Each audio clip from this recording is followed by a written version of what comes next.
Hi guys, Colesy, and today I'm going to be talking to you about a little piece of technology, a piece of hardware that I think is really cool and has helped me a lot to catch them shinies in that Pokemon. Today we're going to be talking about this little device, this tiny little device. This is a sticker of a Pikachu, but this tiny little device here, it's got some plugs in this side, it's called a Pokehatcher.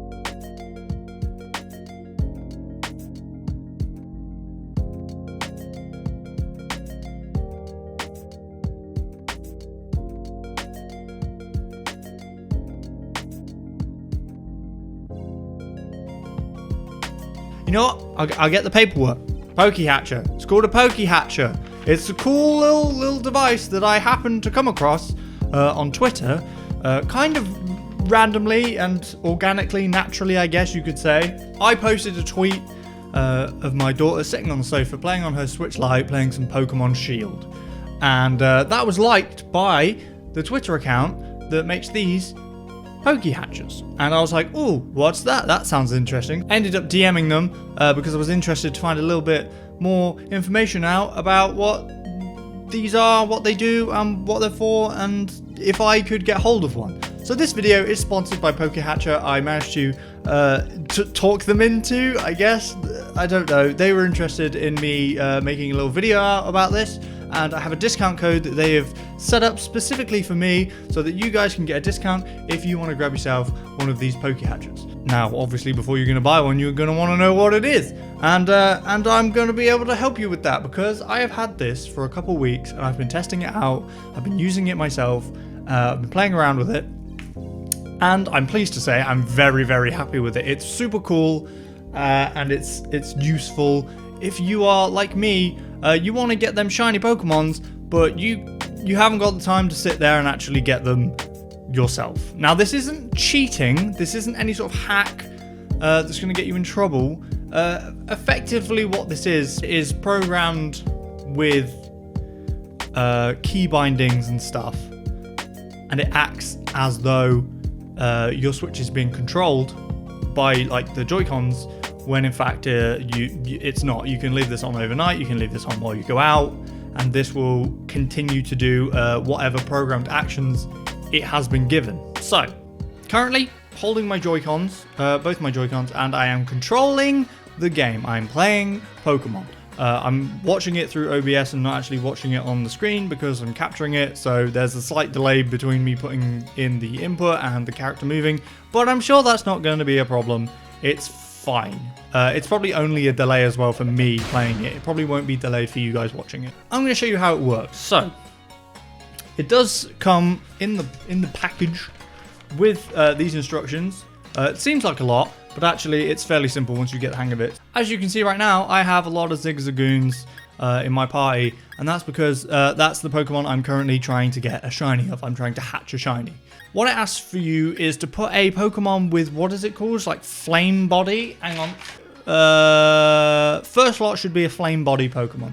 Apparently that just helps the eggs hatch faster. So I got a Center Scorch because that has that. And then you have to fill up these slots with other Pokemon. Doesn't matter what Pokemon they just can't be eggs. They have to be normal Pokemon. All it does is you have a full party of Pokemon and it just replaces them with eggs as it goes. And then obviously when your egg hatches, it will replace whatever Pokemon is hatched with another egg. So I will now show you how the process works. That's the first part.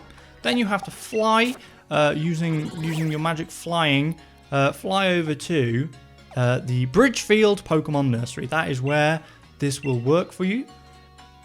I can't fly because I'm inside a Pokemon Center. I should have remembered that. So we fly over to the Bridgefield Pokemon Nursery. That's where we start. Once we're here, we're going to assume that you already have, if you're going to use I think it's called the Medusa method.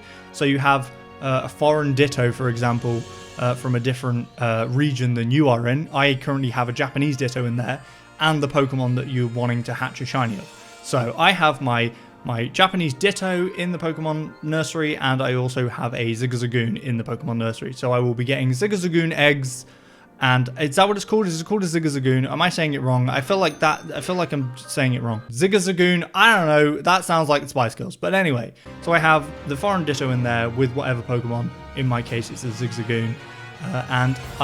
You have to have an egg currently with the woman. So I think when she's doing this pose means she has an egg. So that's a good start. So you have to have a full party of Pokemon. These are all filled up with Pokemon. First one has to have Flame Body. Then you have to have the correct Pokemon in there, and you have to have an egg ready. Now, once you're at this stage, I think you're pretty much ready. There are a few like setting changes you have to make. So you have to have like, what is it? You have to have text speed on fast, center box manual, give nicknames, don't give. There's a bunch of things that you have to set in the settings. Set those as stated on the sheet, and then you're ready to go. So I already have those set because I've been doing this previously. So I have hatched myself. Let me show you the Pokemon I've hatched. I've only hatched one, and it took a long time for me to get that one shiny Pokemon. But I'll show you what I got. So, the Gloom I already had. I happen to have found that naturally while playing the game.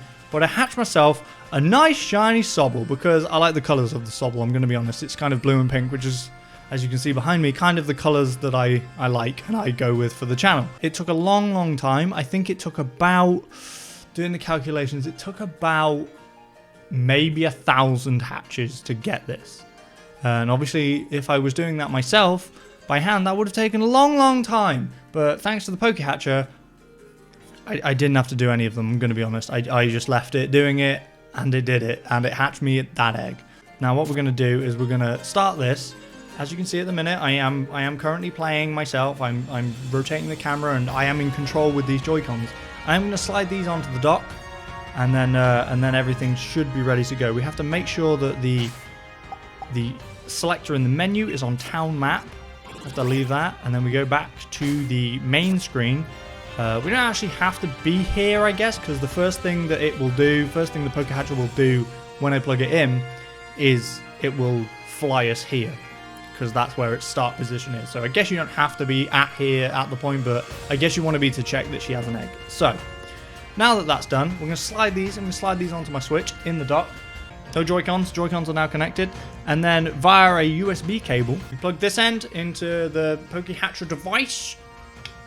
That's plugged in. And then you plug the USB just into your Switch. That's how it works. Give it a second and it should start working. Right, it is plugged in now. Hands up. Just so you can see I'm not touching anything and I'm not in control of the Switch. It's doing it. It'll go to town map. It will fly to Bridgefield. It will collect the egg. Here we go. I'm going to keep my hands in shot the entire time so that you can see that I'm not controlling this, and this is legitimately controlling it and it's not me. So pick up the egg from the nursery worker, sends it to the party.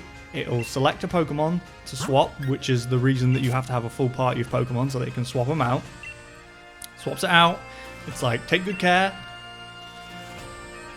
Then it shall move and jump on the bike. That's another thing. You can't be on the bike when you start doing this. You have to be on foot. And then I guess there we go. And then we're on the bike, and then, oh, sorry, hands. The character will just circle until the egg hatches, and then it will circle a bit more, because I guess depending on what Pokemon depends on the egg hatch time. So it just cycle just in a circle until eggs are hatched, and until the specific timer that it's been told to circle for is done. Then it will rinse and repeat, basically, and it will continue doing this until all of your slots in your boxes are full. Once it does that, it doesn't really do anything. It kind of messes up a bit, like the character is in the wrong place because it can't quite do the things it wants to do, that it's programmed to do. It's basically running, I guess, kind of a macro, is what the device is doing. So, oh, eggs hatching. I mean, this would be amazing if we got a shiny while I was recording this, but I don't know. We shall see. I doubt it because I've only started doing this like this morning. Oh, it's just a normal Zigzagoon. Oh, that's a shame. Anyway, I'll leave this running while I explain a little bit more. So, there are a bunch of different programs that it can do. Like I said, there is Master Ball farming, there is Watt farming. I haven't tried any of those. If you're interested in me trying those out and showing you, please let me know and I'll do another video on it. I would be interested to do another video on it. So basically, this is a device that saves you having to manually do this. Now, I know that people in the past, originally when it came out, I'm just looking for my control, Jake lent me. One of the early ways of cheating the system so that you didn't have to manually do it was to like get a Pro Controller or put your Joy-Cons on on like the gamepad, and then basically just kind of like put like a hair bubble or an elastic band around these sticks so that they were like facing inwards, and then your character would just do circles so you didn't have to do it. Obviously that wouldn't collect the eggs and stuff for you, so you did actually still have to be around for that. And when you're talking like I did with my Sobble, when you're talking like over 1,000 hatches, that takes a long time, a long time. Maybe if shiny hunting is like a really important part of Pokemon to you and you want to do it manually, completely understand. This might not be for you and you might be like, this is completely cheating. But maybe if you just want a couple shinies and you just like the idea of getting a few shinies, then this device saves you so much time. Do you know how long it would have taken me to get that Sobble? This thing, so this is a very rough estimate of how long it took in real time. Like I said, it was over 1,000 eggs. But in real time of this running, it took maybe I want to say maybe like 2 full days. Like 48 hours of non-stop egg hatching in order to get that Sobble. I don't have time to sit there for that long. That would take me weeks and weeks and weeks and months probably of playing this game and only hatching eggs just to do that. So having this and having the Pokehatcher and just being able to plug that in, leave it on while I sleep, leave it on while I'm doing other things during the day, it saves so much time. It saves so much time. It's ridiculous how much time it saves. It basically stops once you have full boxes of Pokemon so that you have no space to hatch any more eggs. There is actually it's a very easy way to reprogram this, and it is provided to you as well with the Pokehatcher. You can reprogram it with a release macro, I guess it is, and that will then release 3 boxes at a time. Like it will go through and release 1 box, 2nd box, 3rd box. It'll do 3 boxes in a row and it will release them, so you don't have to manually go through and release, because there's no quick way to release lots and lots of Pokemon. You just have to do it manually one by one, which is a little bit annoying, but I guess it saves you from making mistakes if you're doing it in game. So you can reprogram it to release them for you, so when you have like 300 Pokemon that aren't shinies that you don't need, you can just reprogram it. It's very simple. They provide you with this little cable and it is explained. I believe that there's a video actually that the person put out who makes this, and that they will provide to you if you ask them via email or DM or whatever, and they'll explain to you how to reprogram it. It literally takes 2 seconds once you've done it. I've been reprogramming it multiple times to release and then reprogram it again to go back to hatching, and it takes like no time at all now. It's super simple to do. So, I mean, other than that, that solves all the problems of hatching shinies. It won't take you forever. You can let it do it on its own. Once your boxes are full, it can also release the Pokemon so that you don't have to manually do that and spend time doing that. Pokemon is a super fun game. Like, I really enjoyed this game, and goddammit, I need to finish the game because it's been a while since I've properly played it. I've just been super busy. And I like the idea of having a shiny Pokemon or 2. The Gloom that I have was just a happy accident. It was the first Gloom I ever saw in game. I caught it and I was like, oh my god, this is bloody shiny. I'm so lucky.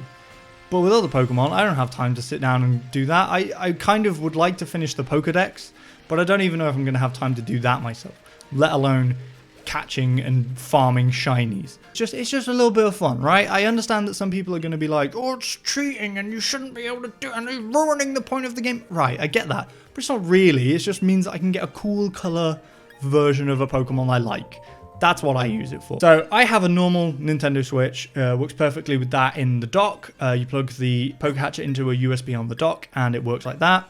But for Switch Lites, it does also work, but you do have to get a USB-C to normal USB-A, I think it is. The normal USB. You have to get a little connector cable. You have to buy that separately. But you can use it with Switch Lites as well. So that's pretty good, and I like the idea that they've thought about that. I don't unplug it now because I don't need it to keep hatching. More than anything, I am just impressed with the cleverness of creating this. Now, it's just one of those, it's an Elegoo Uno R3, I don't know, it's like one of those like Raspberry Pi kind of programmable board things. I just think it's so clever that somebody came up with this and the use of this and to use it for hatching Pokemon. I just think it's a really clever little device, and I 100% support the person who made it. It's a cool little thing. If you want to hatch a few shiny Pokemon, if you want to do some Master Ball farming or whatever else they come up with in future that they can use it for, I think it's really cool. So you can go and grab yourself one. let me grab the website up for you. So here's the website. It is adastramods.com. I will put a link in the description where you can go get it. Very simple. Just go to purchase and you get yourself the Pokehatcher automatic breeding device. $40. I have a discount that I worked out with them because when I do a sponsored video like this, yeah, they sent me this for free. I paid the shipping, but I didn't have to pay for the device. But I like to be able to give something back to you guys if I think it's really cool. If you use discount code Colesy and apply that, you'll get a 10% discount. I think it's a really cool little thing. I was super interested when I first saw it on Twitter. I was like, oh, what's this? This sounds interesting and very clever. And it, like, you gotta be pretty intelligent and clever just to make this and come up with this and code it yourself. I think that's just super impressive. It's a cool little thing to have if you want to hatch some shinies. You don't have the time to actually manually hatch all those shinies. Check it out. Use discount code Colesy. You'll save yourself 10%. They seem to be keeping up to date and updating it with more and more like programmed things that it can do. So I think that's really cool. Anyway, thank you very much to the guys at Pokehatcher for hooking me up and letting me check it out. It's a cool little device. I really like it. I'll probably hatch a couple more shiny Pokemon that I like the look of and I want them. Like the shiny Sobble. He's pink and blue. I'm gonna get him because he's pink and blue. It took me a long time to get the shiny Sobble, but I did eventually get him. I'm working on a Zigzagoon because I think that's pink as well. I don't know, I just really like it. It's a really cool little thing, so if you want to go get it, there is a link in the description to the website. You can go get it. Also, I'll put their Twitter in the description as well, so you can go check them out there. Thank you guys for watching. Please remember to like, comment, and subscribe if you enjoyed it. Let me know if you want to see more videos with this, featuring the little other programs that it can do, like dropping it. Like the Master Ball and the Watt farming and stuff. If you want to see that, then let me know in the comments, and maybe I'll make another video on that. Anyway, thank you guys, and I will see you next time.